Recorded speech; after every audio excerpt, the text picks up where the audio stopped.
The lights rose again. Colder this time. Sharper.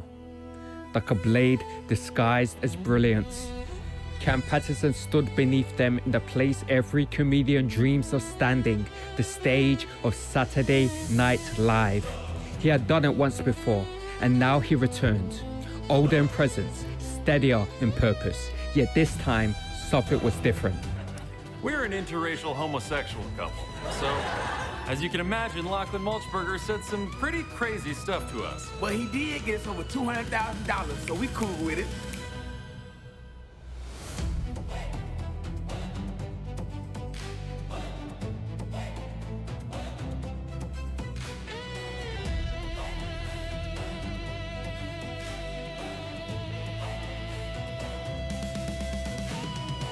This whole notion that masculinity is somehow toxic and detrimental to society is nothing but an attempt to emasculate black malehood.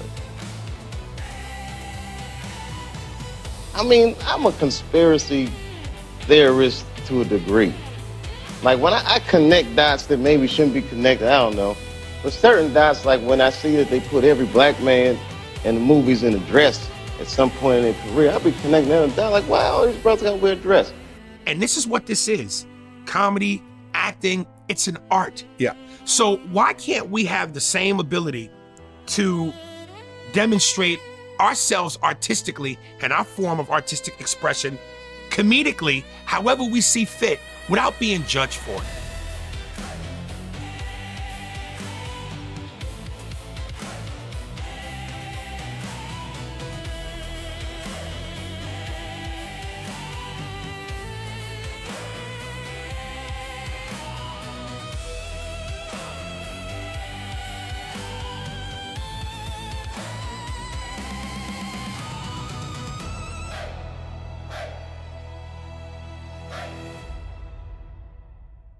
Kam Patterson's second appearance on Saturday Night Live last Saturday has sparked a cultural firestorm far beyond the comedy stage.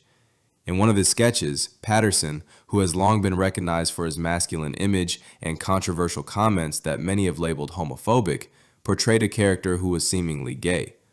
The choice has divided both fans and critics, igniting discussions about masculinity, performance, and representation in black entertainment. The central question now dominating social media, YouTube commentaries, and Reddit discussions is whether this performance marks a turning point for Patterson, and whether it signals that he might soon take on a role involving cross-dressing. While that idea might seem trivial in a mainstream comedy context, it carries immense weight within segments of the black community, where wearing a dress on screen has come to symbolize far more than costume or humor.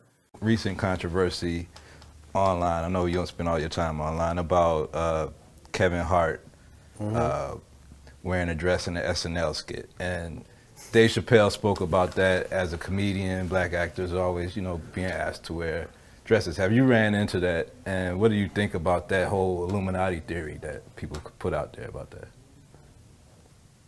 Well, thanks for that softball question. It's two answers. First of all, let's be very, very clear. It is possible that there isn't anything funnier than a guy in a dress. And if that's the case, then it might also be said that there's nothing funnier than a black guy in a dress. Okay, well, I watched all of my friends throughout my entire life be able to dunk a basketball, but not me. So everybody can't do everything. So, some of us make choices. To many, the image of a black man in a dress evokes an uncomfortable history. It calls back to a lineage of humiliation, from the historical trauma of slavery to modern entertainment's complex racial politics. Some cultural commentators trace this unease to the era of the transatlantic slave trade, when the subjugation of black men sometimes included public humiliation rituals meant to destroy their sense of power and masculinity. When we talk about buck breaking, we have to understand that buck breaking is a show of power. It's a show of dominance. So we can't talk about buck breaking without talking about power. When we look at the domination of black people by the dominant society, what we are in essence seeing is that this society wants to ensure that we are not able to actually mete out that thing that makes humans exist. And that is creating families and procreating. See, psychologically, when we're talking about the sexualizing of our people, primarily from the dominant society or the system of white supremacy, it had to be established in a very impinging way from the mental state. Though historians debate the literal extent of that practice, the imagery of emasculation as control endures in the cultural imagination. Today, that same imagery is repurposed as metaphor. Some believe that what was once physical subjugation has evolved into symbolic submission, that black men in entertainment are pressured, subtly or overtly, to accept emasculating roles in exchange for success. According to this line of thought, the recurring trope of black comedians or actors wearing dresses, makeup, or playing effeminate roles serves as a continuation of those old rituals, now disguised as humor or artistic expression. For those who hold this view, Patterson's latest sketch fits into a larger pattern rather than an isolated creative choice. And I gotta read this script from all these good white people, where this nigga want me to get in a dress with him.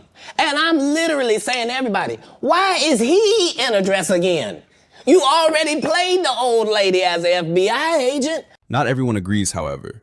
Within the black entertainment world, there's long been an internal debate about whether donning a dress or playing a feminine role represents artistic freedom or racial submission. Kevin Hart has said that no one can force a man to wear a dress, that it's simply a matter of choice. For him, such performances are comedic decisions, not cultural betrayals. Or do you feel like it's unfair that black comedians might have to answer for stuff that like Robin Harris doesn't have to answer for? No, you know what? I was actually one of those comedians that said, no, I wouldn't wear a dress. There's no way I would wear a dress. And then when proposed with the opportunity of what I felt was funny, I said, oh, that's funny, I'm gonna do it. Oh, Kwanzaa is relevant. Yeah, that's funny. She's small. I can do the whole thing. It'll be funny.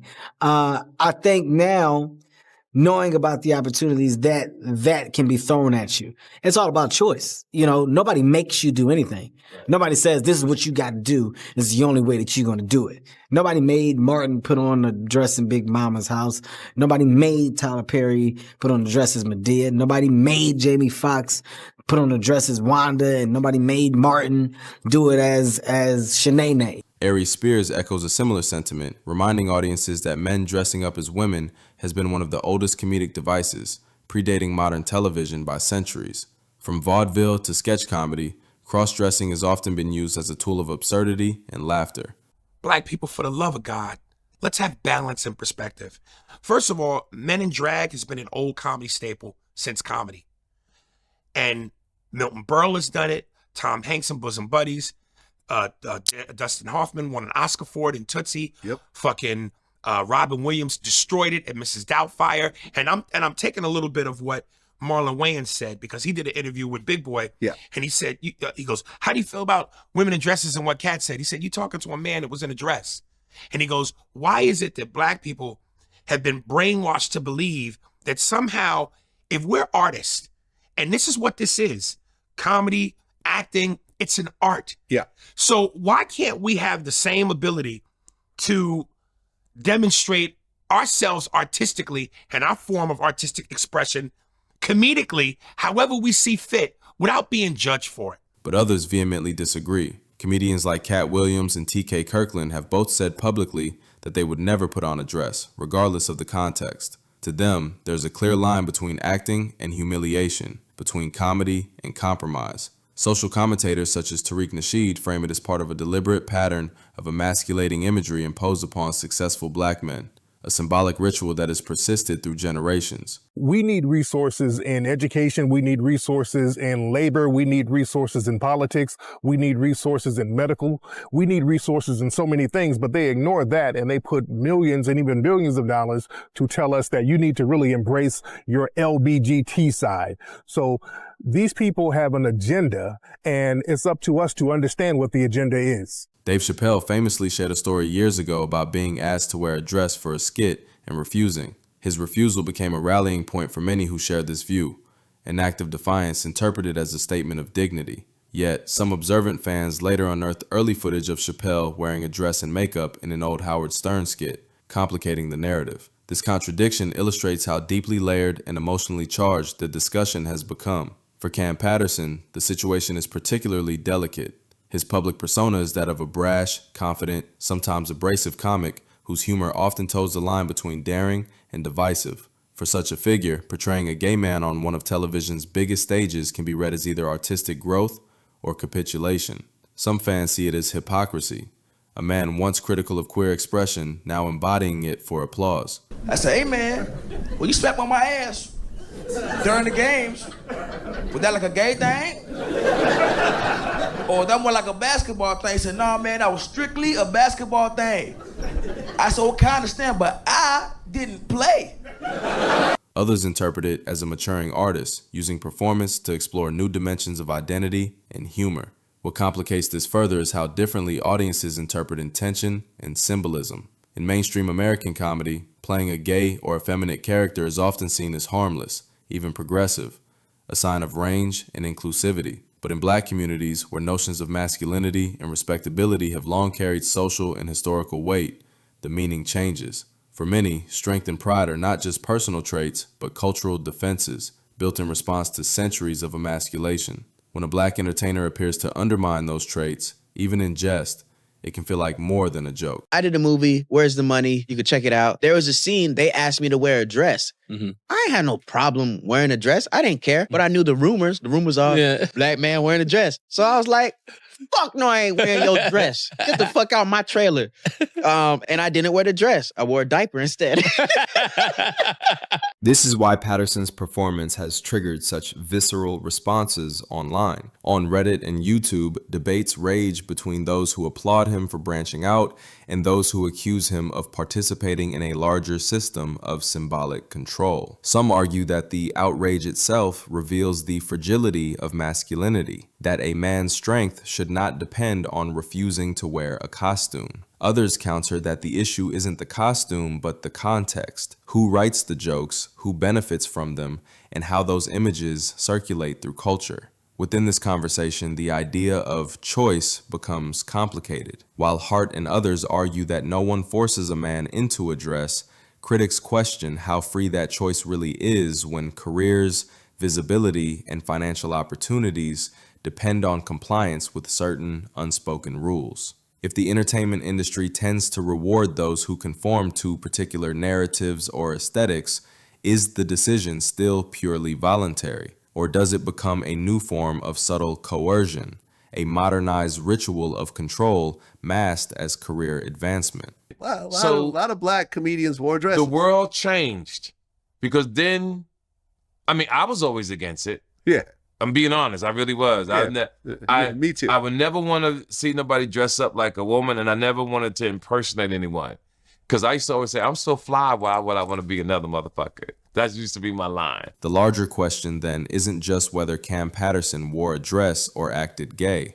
It's why these gestures hold such symbolic charge and what they reveal about America's unresolved tensions around race, gender, and power. The discomfort many express isn't simply homophobia, though that plays a role in some reactions.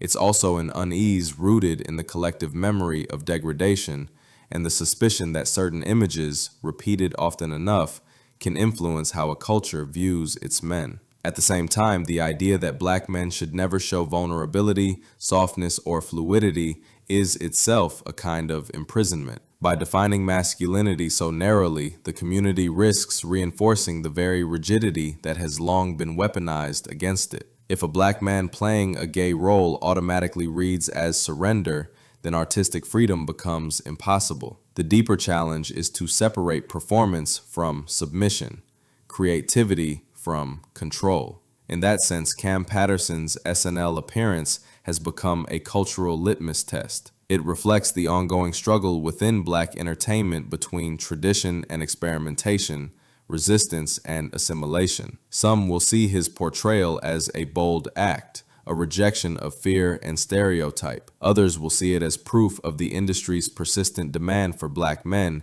to become spectacles of emasculation for mass consumption. What? You don't feel comfortable with it? I mean, it's a hilarious bit. All the greats have done it. So, well, if all the greats have done it, it's kind of hacky, right? You're right. So why don't we just not do it? Because I don't feel comfortable wearing a dress. Oh, come on, Dave, listen, we got it all set up. We were supposed to shoot. Every minute you waste costs this much money. You know, the pressure comes in. Huh. He said, I'm not wearing no dress, man. I'm funnier than a dress. Just give me something funny to say. I don't need to wear no dress to be funny. What am I, Milton Berle? You know, we're going like this. And then finally he's like, and he leaves. And then like the director comes, Dave, it really would be great if you wear the dress. What is wrong? What is this, Brokeback Mountain in here? So then... The truth, perhaps, lies somewhere in the tension between those poles. Comedy, at its best, mirrors the contradictions of the society it comes from. Patterson's sketch, whether intentionally or not, has forced a public confrontation with the enduring anxiety over what it means to be a man, and specifically a black man, in a world that still dictates the terms of representation. For now, his future on SNL remains uncertain, but his second appearance has already achieved something rare. It has reignited an uncomfortable but necessary conversation. Whether one believes that he is participating in a modern humiliation ritual or simply exercising artistic range, the debate exposes how little consensus exists about freedom, identity, and respect in modern entertainment. In the end, the question surrounding Kam Patterson is not merely about comedy or costumes. It is about power, who has it, who yields it, and how it shapes the images that millions of people consume each week. For some, his sketch was harmless performance. For others, it was the latest reminder that, for black men in the public eye, every laugh carries a shadow, and every role carries a price.